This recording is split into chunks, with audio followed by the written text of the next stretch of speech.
All right, ladies and gentlemen, welcome back to the channel. Oh, that's my YouTube intro. Ladies and gentlemen, welcome back to the podcast, episode 280 here with Ryan Lippity Lipson. I wasn't going to call you out, but you did that last week and you saved it. No shit, really. You said, welcome back to the channel, Golfballing Oh my Pod. God, dude. Go back, give it a listen. It flowed a lot better than this one, so I was going to let it slide, but now I'll go ahead and point it out. I'm in my YouTube intro element. I'm dialed right now. I'm just a warm body, man. I'm just here. We had Sanderson Farms, great weekend. I couldn't be any more of a warm body for this particular conversation. Yeah, you've said that now twice. What does that mean? Because it didn't register the first time, but I tried to use clues. I'm just here. I don't know anything. I'm just here. Bounced ideas. Well, this is the entire episode is this Anderson's Farm recap, so you might be fucked. Yeah. Might be a short episode.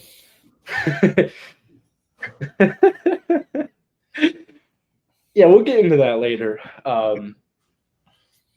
My Cubs are on to the left of me. So if you're watching on YouTube, I'm watching the Cubs game.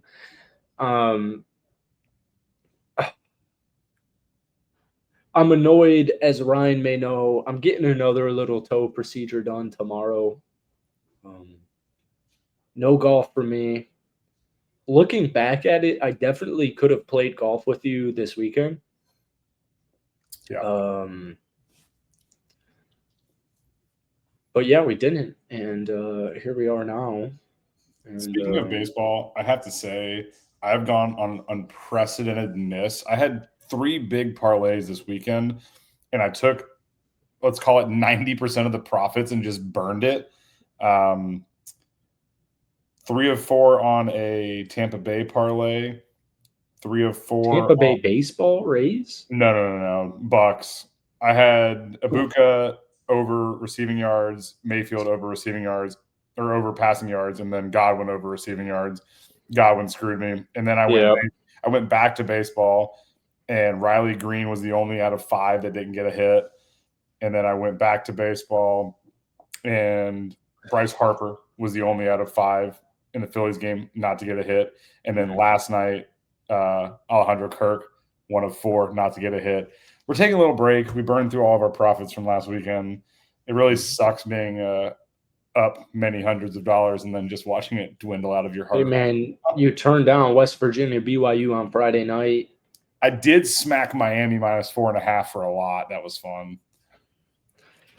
I am banned on Hard Rock, Florida, and I have never bet on Hard Rock, Florida. Because you hadn't updated your ID. You have to give them your physical address, and then you have to have a bank account down here. That's the problem, is if you don't have a local spot with your address in Florida, they basically deem you like out of state. Do you have a local spot here in Florida as far as banks? Just pick a bank and open it up with your address. If your bank is just here, to gamble. Let's just say you're using Wells Fargo, right? Change your home address to Florida with Wells Fargo. And then you can bet here. But I say local as in like you need to have it tied to your Florida address to be able to bet. I will go ahead and give my lock of the week because I do believe the last podcast I threw out Tyreek Hill. Yeah, and he had over receiving yards and over catches before he got hurt. So you're welcome to anybody that took that. Lock of the week. The fucking 10 people that listened to our lock of the week here at Ryan Does Bets. We're gonna say Georgia -3.5 at Auburn. As an Auburn fan, we're gonna get waxed. Georgia's coming off a loss to Alabama, and they will literally pound us into the ground. Yeah, we're getting smashed, dude. We're getting smashed. Bet the house. Georgia -3.5. You heard it here first. I had I predicted the Broncos over Philly, the Eagles on the channel last week, and somebody called me a savant, which Nick made fun of, or not made fun of, but gave into, because I've never been called a savant before. So I'll give you my upset of the week here in the NFL. Let me take the New Orleans Saints over the New England Patriots. You heard it here first. I don't think that's an upset after New Orleans win The last week. 3-2, they beat the goddamn Giants, and the Patriots are coming off a road victory against the Buffalo Bills. Saints look good against the Bills. They did, but people don't know that. They looked good against the Bills. I mean, They don't know that. I did a Spencer Rattler film the study Patriots yesterday. win was that good? On the road against Buffalo, yes. Dude, what? You're ice cold, man. Ice cold. Joke. Oh. Fluke. Also a fluke. I didn't get to watch any of that game, to be quite honest with you, but I watched the highlights, and it seemed very fluky. No. Drake May is the most accurate. Drake May is looking like the best sophomore quarterback over Michael Penix and co. right now. How many years has Bo Nix been in? 3? No, they're all 2-year players. Bo's 2, Drake May, Caleb. Bo Nix is better. Let's be honest. I agree with you on paper, especially after that Philly win. And Sean Payton's bad in September. This is a football pod. I agree with you, but right now, this year, Drake May's a better quarterback. I'm not going to disagree because I haven't watched both of them enough, but I think that Bo Nix is proving himself. If we want to go back to the college stats, Auburn, their quarterback, Jackson Arnold, he got sacked 10 times against Oklahoma. We have an offensive line made out of mashed potatoes. But he's, I want to say, the only Division I quarterback that doesn't have a turnover. Hadn't fumbled the ball, hadn't thrown an interception. And everyone's talking shit about how bad Jackson Arnold is. Our defense is crazy good for as bad as our offense is, and our defense is always in the field.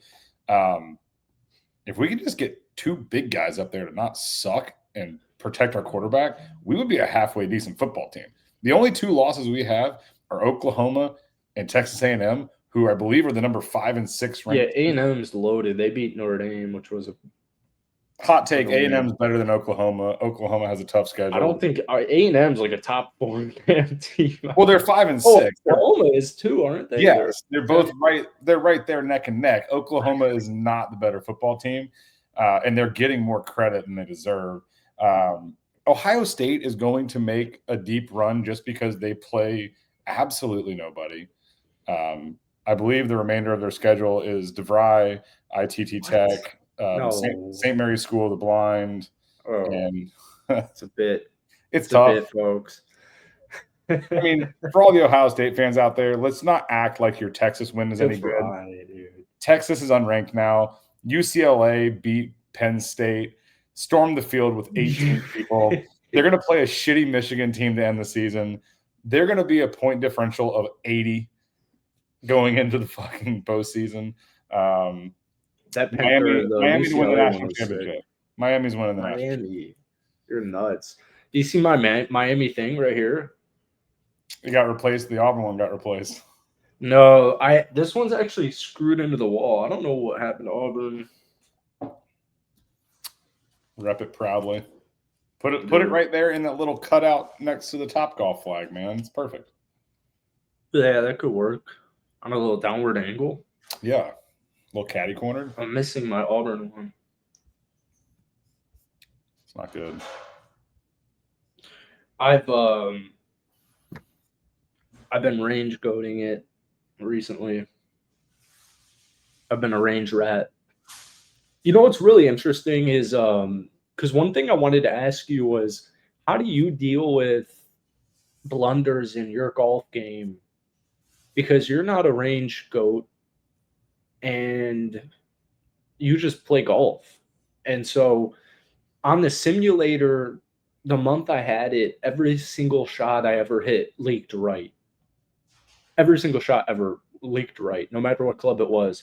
But then when I go to the range, I'm able to tweak it and start hitting it straight again.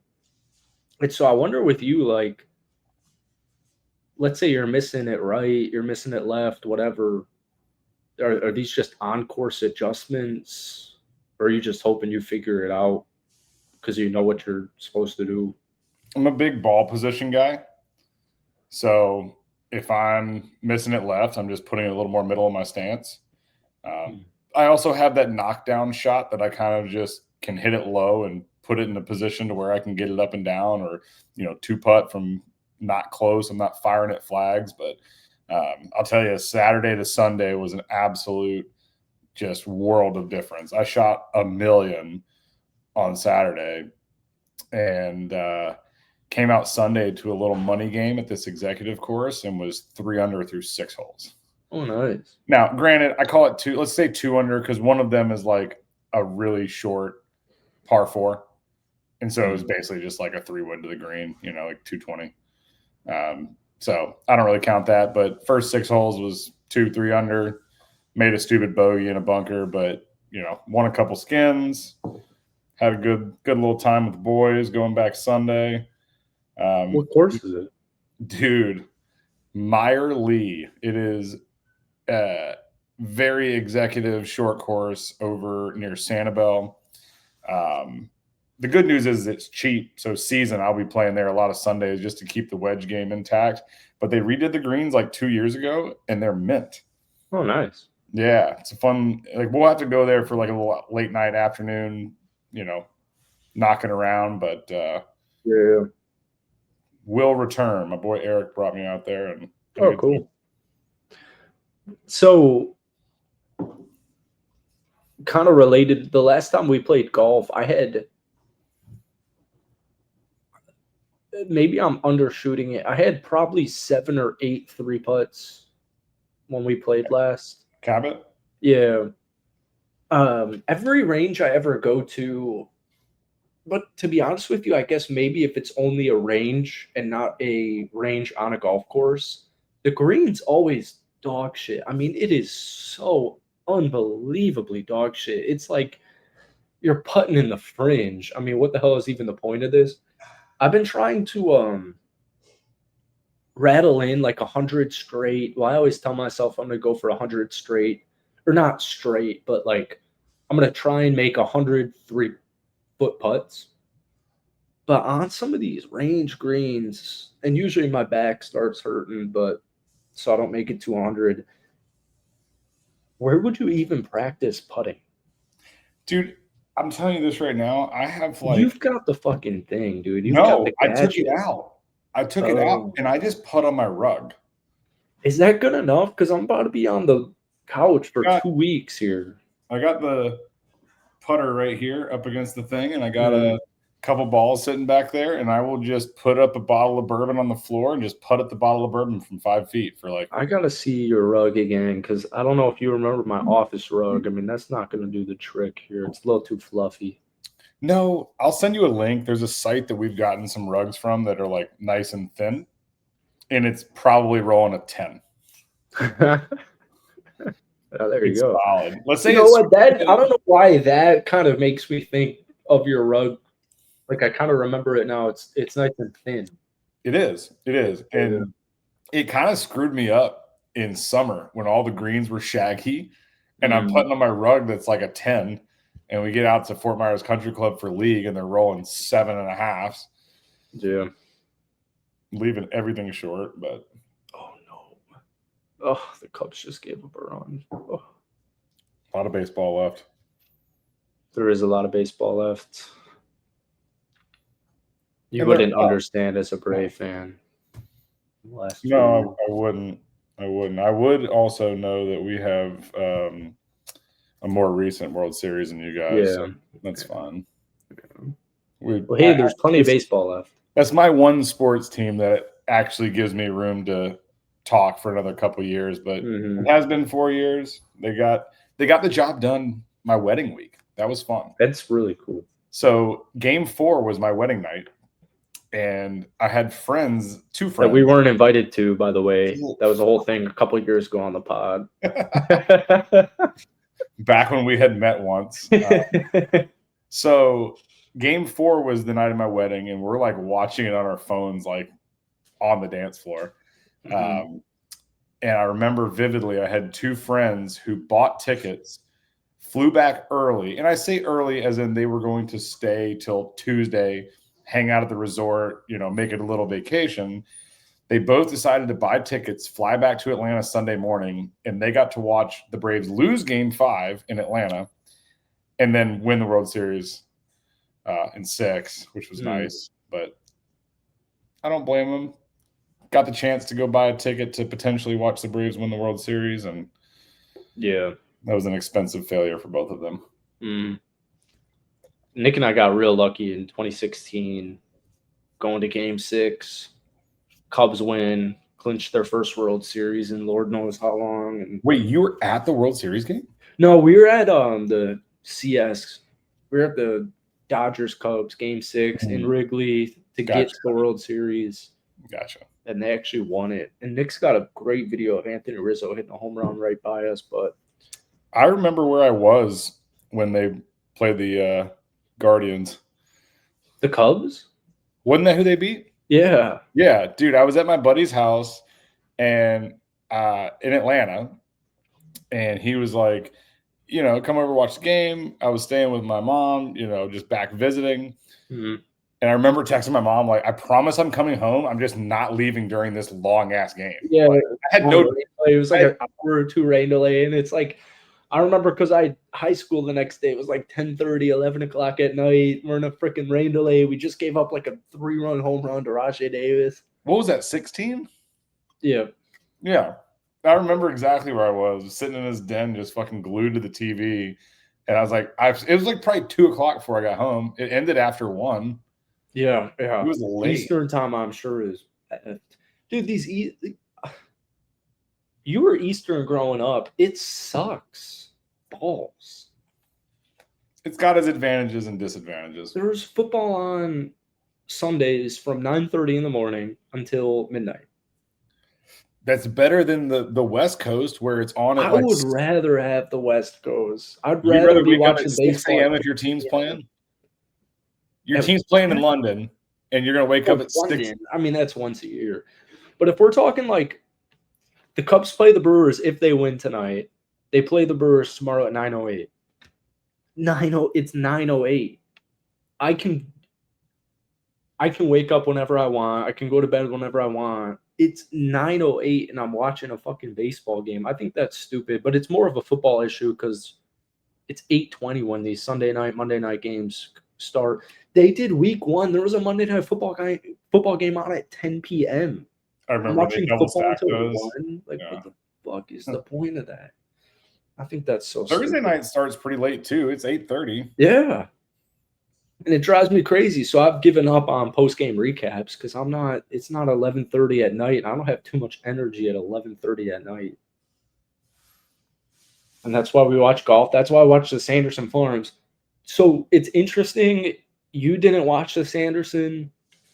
I did not watch a single moment of the Sanderson Farms live. Hold on. Before we dive into that, I just Googled it. Could be getting had by Google again here. It's telling me that the game is at 5:15 tomorrow. Dude, it's got to be Pacific. Oh, that wouldn't even make sense. It says Eastern. I'm looking at 9:08 here tomorrow night. 5:08 was tonight. You could just be yourself. Dude, and no, I'm about to send you what I'm looking at right now. Send some proof. Well, I told you, I prefaced with the fact that Google could be getting us for the 3rd time in a row. That's Giants Eagles. I'm talking Cubs. Wait, no. That's why I said before we go back into hold on. You're saying there's a football game on tomorrow at 5:15? That's what I'm saying. 8:15, yeah. I just was talking about how the Thursday night game was super late, and I was like, let me double check exactly what time it is. And it's telling me that it's a 5:15 game. It says it's a 5:15 Eastern Standard Time game, which means at 2:15 p.m. tomorrow, anybody on the West Coast of America will be watching Thursday night football at 2:15. I wish this wasn't a blunder on Google AI here. Let's see what Fox says. CBS 8:15, man. It's 8:15. Dude, that's crazy. Yeah. Yeah. Fox has it at 8:15. Dude, Google AI is just terrible. It's not the best. No, we can just let it do its thing. But that's probably 3 weeks in a row that it's just straight up live. Anywho, Sanderson Farms, my hot take is they shouldn't take down the picture of old boy grabbing his wife's titty. They took it down? Yeah, they took it down. Like, I mean, deleted the Instagram post or something? Yeah, it was the most accidental, like he's hugging his wife. Yeah, it was so accidental, yeah. And the whole internet made a thing about him grabbing his wife, and it's like, come on. Frisky Fisky? Yeah. I saw that on Monday, like somebody was saying, nice win, Frisky Fisky. Didn't believe it. Steven Fisk, he's from the Atlanta area. I don't know if you knew that. I didn't, but like I will say, I can tell you the town. Please do. It is pretty interesting that I think these kind of wins are almost more impressive than these crazy fields because everyone shoots a million under. Mm-hmm. And to be able to be the guy that just went low 4 days in a row is pretty impressive. You know, I don't think there's, much argument to say, oh, well, Scotty Scheffler would have shot 30 under. Like, I don't know, man. The guy fired off a hell of a weekend. Like Garrett Higo, I don't know if you saw him. What he like? Do you see him silence the crowd after making a putt on like 15 or something, and then he proceeded to lose? He shushed to the crowd after making a birdie or a par on 15 or whatever. Were people rooting against him? No, it's just he lost, and he's literally like shushed to the crowd as like a, like hype it up type of thing. Sense.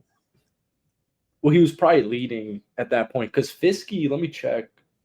Fisk birdied the last 3 holes. He birdied 4 of the last 5. So I think Higo birdied 4 straight from 13 to 16. So he probably made a birdie on like 15, shushed the crowd, and then Fisk decides to birdie the last 3 holes.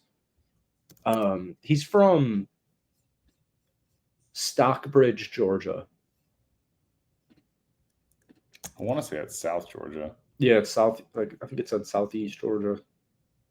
He went to Georgia Southern. Interesting.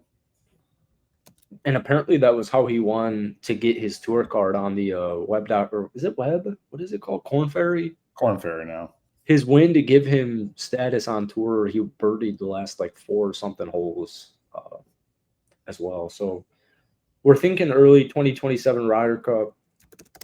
But anyways, I watched the Sanderson Farms, the Golf Channel version at like 1 a.m. one night. And I was ripping a little plant. And dude, it was electric. I thought it was so fun to watch because as you were kind of saying it, but in a different way, like there's so much. I mean, look at like the leaderboard. V. Whaley, D. Walker, Kappen, Doc Redman. I guess these are like actually somewhat known names, but like Hogard obviously had, like so many of these players are literally just like competing either on like an exemption or like Fisk with a card. Like there's so much on the line from even just like a top 10 to a top 25 to a made cut to a missed cut. Because I was smoking a little bit, I thought it was so sick. And I thought this golf course, what is it, Country Club of Jackson in Mississippi, I thought it was so cool. It was like a twilight. It was Friday night before the cut. I thought it was so fun to watch. Well, that's all I watched of it. The thing about it is, everyone says they want, golf courses to be difficult and people to struggle. But in the grand scheme of things, there's only so many times you can relate to a player who's shooting over par in a tournament and still making cuts and being in contention versus having a guy shooting 24 under. You got to make a lot of fucking birdies. Mm-hmm. And that's fun to watch. Yeah. And not every week, right? Yeah, there's weeks where you want to see him struggle, but I want to see shootouts. I would love if they did like a mini tour of munis. Like 3 times a year, they just put these guys on like a 6,800 yard muni and watch them shoot 35 under. Like that would be fun. That would be fun. I don't even know how you would make a course hard this skill level, like other than doing the obvious like major treatment. I was a big advocate for like I remember 1 year ago in January when Hideki shot like 36 under or whatever. I remember saying like, "What are you supposed? Oh, roll back the balls." I was a huge advocate 1 year ago for like roll back. Just roll it back. Nobody should be shooting 36 under. Then See, it's also like the first tournament of the year, and who gives a shit about it in general? but think about it from a different perspective. Like, what if you had a course where 6 of the par 4s were drivable? 6. Think about it, right? Mhm. Like, risk reward to where, hey, if you don't hit the green, right, you're gonna have a tough up and down. There's a lot of pars and bogeys made in that situation. But on Sunday, you have somebody who's 5 or 6 off the lead who can just fire drivers at 6 different par 4s and see if they can gain back some of the distance between them and the leader. I don't know. They got to do something to make it interesting. And I like a birdie fest every now and then. So these tournaments are fun to watch. I was tied up this weekend. So Yeah, I don't too much good football to watch this golf tournament. I don't mind the like this is the golf off season and I don't know, I don't mind it. I definitely want a break. I've been kind of taking a break on golf on Instagram. It's not even that I'm like golfed out, but I just I'd like maybe some earlier tournaments to be of some value other than like the waste management. Because once like March hits, you're good. You're in the Florida swing and stuff, and golf's like back. Maybe like one not like high level event in January, but like something that isn't the hero. Where it's like, Well, oh, you know what? January Maybe that's has at a cool course. the Tournament of Champions in January. I mean, does that do anything? Yeah, it's a Kapalua, man. That's a fun one, right? Isn't it January? Oh well, it's not at Kapalua this year because Kapalua's droughted out, and then there's like a thing with the tour. Kapalua is not at Kapalua this year, and they still don't have a venue. There was like a water dispute with the state. I think it is. There's like a drought in Hawaii, and there were pictures circulating this week actually, and the course looks like absolute dog shit. I'm not going to believe AI here quick. We can look that up. That tournament's always fun to watch. I will revert back to college football real quick. I don't know if we've had a chance to talk about it on the pod. Notre Dame's win over Boise. Have you looked at South Carolina's schedule upcoming? You told me, and then I took a picture and I sent it to my dad. Y'all are fucked. They're fucked anyway. This is the most outrageous. There's a pick for you. Oh wow. Yeah. That's sad. They have not announced a new course yet.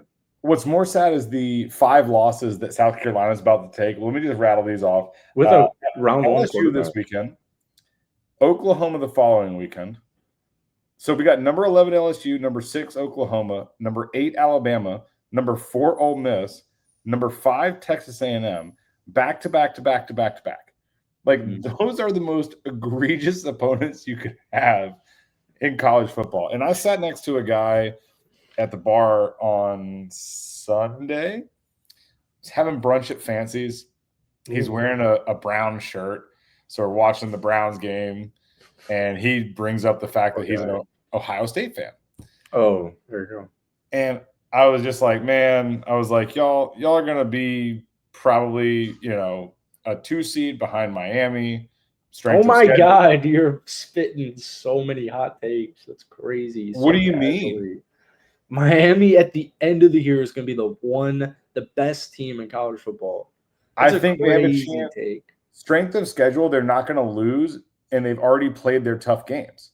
Carson Beck loves losing stupid football games, and he's got that whole Cavendier breakup that's fueling him.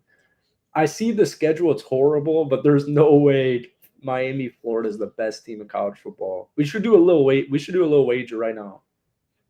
I'll bet $10 Miami loses a game. That's obvious. In the regular season? Yeah. No, absolutely not. I'll take that. What? They have Louisville, Stanford, SMU, Syracuse, NC State, Virginia But it's Tech, Miami, Florida. dude, they're not losing a game in the regular season. I'll take that. I'll take your $10, no problem. The Two things. I think they will, and then also Ohio State's not losing a game on their schedule either. But the thing about it is, by the end of the season, there's going to be a game where Ohio State struggles and drops, and it may be Michigan. Michigan could beat them for the 5th year in a row. Even Ryan though Day's never lost to Michigan. What? Yeah. Say that Isn't again? that true? Hasn't Ryan Day never, or has he never beat Michigan? He's never beat Michigan. Ryan Day's never beat Michigan. He lost to Michigan last year and then won the national championship. Okay, but Ryan Day's.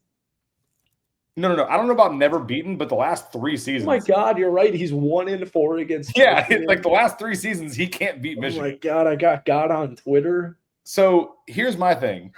Ohio State will be 1 or 2. I just think that Miami finds a way to jump them in the standings. Ohio State plays absolutely nobody. Let me just roll back. First of all, Penn State before their loss.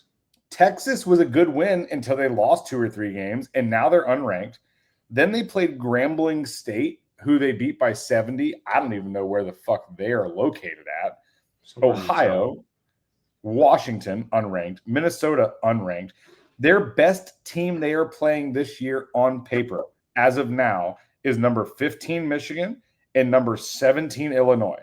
Mm-hmm. Illinois will lose multiple more games by the end of the season and be unranked. Then they have Wisconsin. Now they have Penn State, who is unranked and just got the field rushed by UCLA. Then they have Purdue. Then they have UCLA, who's really not that good anyways. Then it's Rutgers and Michigan. I mean, their whole – to go back to this guy at the bar, he made me go over his entire schedule and how bad they really are. And then when he told me Penn State was the team that is going to put them on the map, I had to remind him that less than 24 hours prior – they had lost to unranked UCLA. That being said, Miami to the moon. That's crazy. Dude, I'm an SEC I'm all guy. for it. I'm an SEC guy. Miami is probably the best team besides Georgia, and Georgia just lost to Alabama. So I don't even know what that means because Alabama lost to FSU. It's a weird season of college football. That's the reason Miami's going to be on top. The big pressing question is, does a 2-loss Notre Dame get in? Because my answer is obviously yes. Sorry, Sean. Maybe. What? No, they'll get in. They'll get beat. I agree. Sean's on my side. Nick is the one who's all the way, blah, blah, blah. Notre Dame's lost by a total of 4 points to A&M and Miami, Florida, who's apparently going to be the best team in college football, and A&M's right behind them. And maybe they shouldn't get in as a 2-loss team, but they're Notre Dame, so they're better. The thing about the SEC is we all play each other and beat each other up, right? It's crazy. You're talking about South Carolina's schedule. I remember being at a family trip last year and looking at South Carolina's upcoming schedule last year and being like, holy cow, they're fucked. They're fucked. And all those teams that you thought they were fucked on are even better than you thought. Yeah, this year is crazy. Who would have thought Oklahoma would be a top 10 team? Who would have thought Texas A&M would be a top 10 team? Who would have thought Ole Miss would be number 4 in the nation, right? These are notoriously mid-level SEC teams that everyone talks about SEC having like a down year. The problem with that is the teams that are mediocre at the moment are being replaced by the mediocre teams that are doing really well, like Oklahoma and Texas A&M and Ole Miss. I'm not saying Ole Miss has always been mediocre, but they've been a number 3 in the West team. They're either top 10 team or unranked. Ole Miss. Or get ranked at the end of the year. I'm really mad Kelly when I think of Ole Miss. Lane Kiffin was this close to coming to Auburn. Is he really? His daughter talked him out of it. Oh, wow. The bitch. Now she's fucking some linebacker from LSU. Yeah, she is. The SEC is just fun, man. It's just fun. It's the best competition. You know, if we beat Georgia this weekend, which isn't going to happen, still bet the house on Georgia minus 3.5. Like, we're a 4-2 team whose 2 losses are to number 4 and 5 or 5 and 6, Oklahoma and Texas A&M. There's nothing like a Saturday in the South. At least you get I hate college football so much. I think it's so underwhelming. The NFL's rigged, so we can go back to the Sanderson Farms. That's all I have. Frisky Fisky, and it was cool to watch High one night. Oh, but I wanted to Google this current. We got the Bay Current. Oh, hey. Whoa. We got the Bay Current Classic currently in Yokohama Country Club, which is in, not a hard guess, Japan. I had a feeling. And it just started. And it's Wednesday night. So, because they're in Japan at the Yokohama Country Club. Patrick Fishburne is leading through 4 at 2 under. Yep, with Schmid. So I'll lock in my early pick. Go for it. God, dude. I'll go Max Homa, who's even through 3. I'll go Xander, who's even through 1. Yeah, I saw it. Xander's one of my sleepers got her up to the Ryder Cup. Xander's in my starred. I'm gonna go Hogard because there's 2 of them. And one of them's tied for 3rd at 1 under through 3. Yeah. Are there 2 of them this trip? There are. I thought it was so interesting at the Sanderson. Who was it? Ryan Palmer played. Jason Duffner played. Oh no, I'll go Minwoo Lee as my sleeper. Minwoo Lee. Billy Horschel. It's kind of a Wyndham Clark. It's kind of a nice little tournament going on in Japan here. Bunch of Japs playing. I'm kind of getting like World War II vibes here.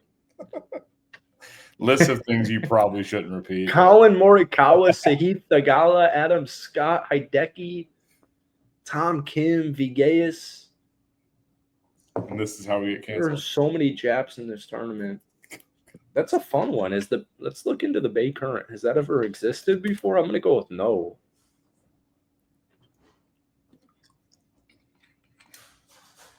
Oh, Nico Echevarria won.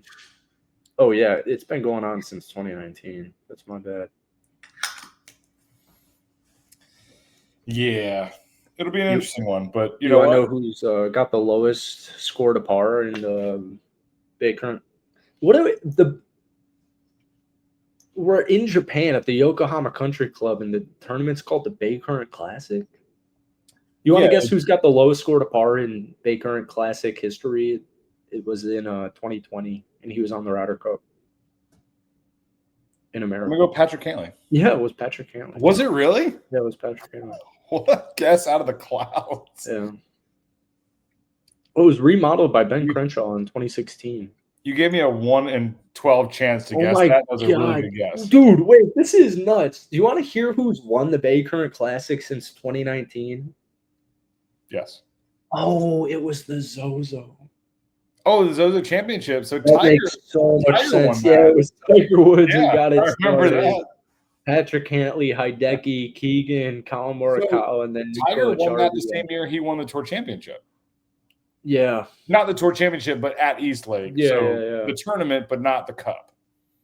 Okay, Patrick Cantlay's was at Sherwood because of COVID-19 restrictions. Just so everybody's aware. Wow, I didn't know they rebranded the Zozo. That's kind of depressing. Dude, it's just who sponsors it. It's whatever. I know, company... but do you see what the new Amile Arena is called? No. Dude, it's something like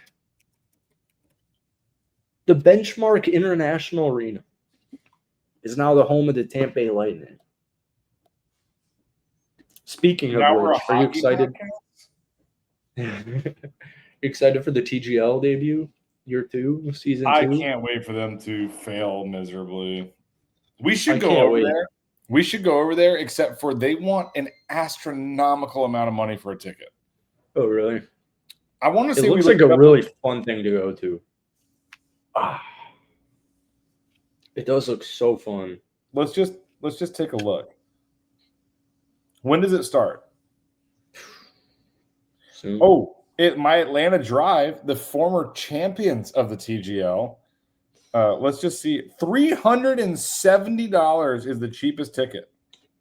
No, that's a good deal because you'll spend Half that on a ticket, triple that on a room, Get fucked. quadded on food and drink. Get fucked, dude. If you want like a good Wait, no, seat, it's in Florida. it's right here, dude. I forgot it's in Florida. Yeah, I forgot How that the hell is TGL we in thought it was Florida? out in Like California over for half the months. year, we thought it was in freaking LA. How is this in Palm Beach or whatever hell it is? They built the whole stadium for this thing, and it's That's right here in our insane. backyard. And I'm not paying $400 to go watch simulator fucking golf. That's actually so cool how close it is. Oh, it begins on January 7th, so we got some time. We'll dial our picks in when we get No, the first match is December 28th, 3 p.m. What? Just imagine having The to watch debut? simulator golf at 3 p.m. in the afternoon. Not even like a Oh 7. my God, you're right, Eastern. When they were doing the playoffs, it was like all day. I remember I used to live tweet it for more Twitter impressions.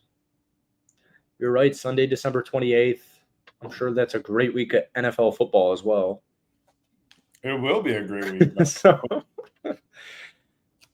So yeah.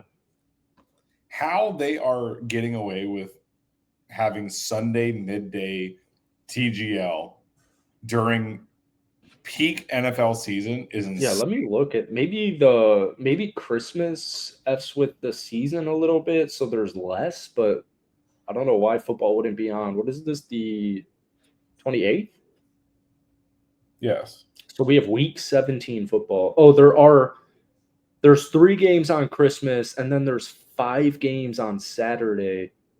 So there's only 7 games of NFL football on that Sunday, the 28th. But, even like just being real here, I'd rather watch Saints. The Saints are 1-4, and the Titans are 1-4, and the Saints Titans week 17 is a little bit more intriguing than TGL to me. You got Pittsburgh, Cleveland at 1. You got New Orleans, Tennessee. You got Jacksonville. Jacksonville, Indy is going to be a good game the way they're shaping up. Yeah. Tampa Bay, Miami is nothing. Jets, New England is not enticing. Buffalo, Philly. Okay. Yeah. You're talking about a 425 Buffalo. TGL be over by then. That's why they did it. An hour and 25 minutes? 2.5 hours. What? We get a 2 p.m. TGL start. No, that's not what I saw. I saw 3 p.m. Damn, you're right. You're talking about it breaking into the beginning of the Bills-Eagles game at the end of the season, which will probably – the Eagles are not starting Is anybody watching the TGL consistently watching the NFL, though? That's the first issue. That's a good question. They're trying to grow the game and stuff.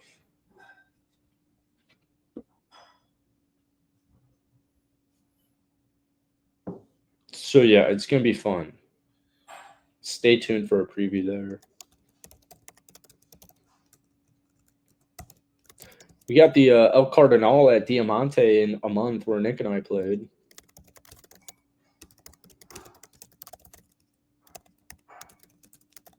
Where is that at? Cabo. I still regret that trip a lot. We did like the worst promo ever. I compared that. As we conclude this pod, you sent me some shit about calling Florida golf overrated. Just so you're aware, on TikTok it ate. It slayed. TikTok was all over my take.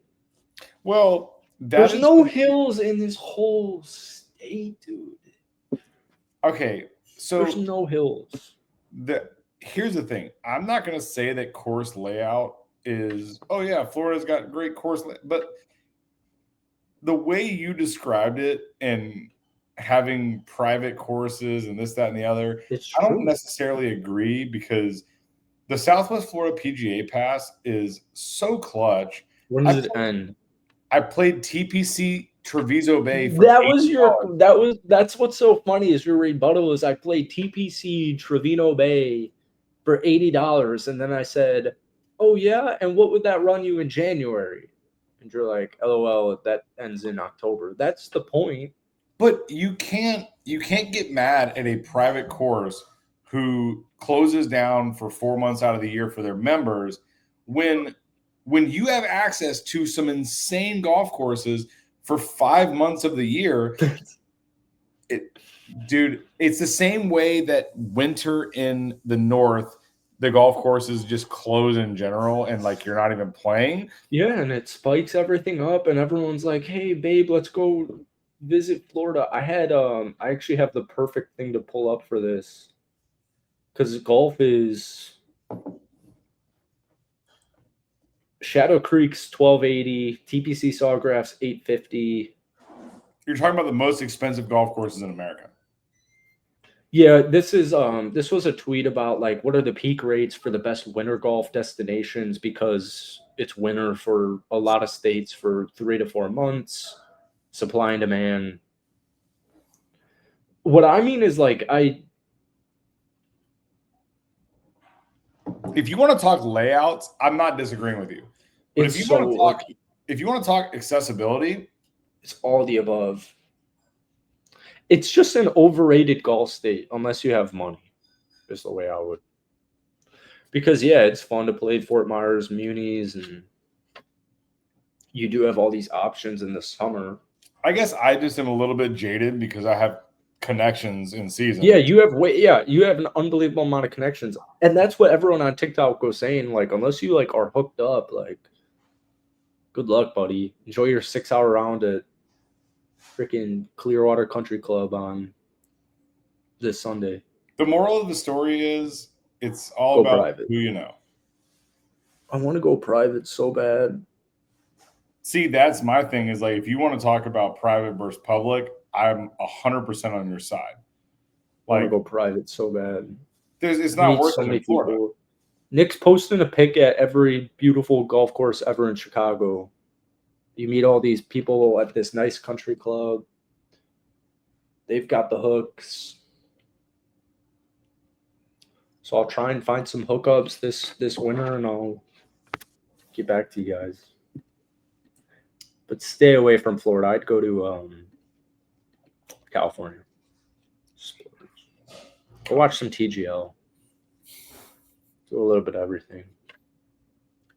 All right, we got to watch the Cubs here win Game 3. Thank you all for joining.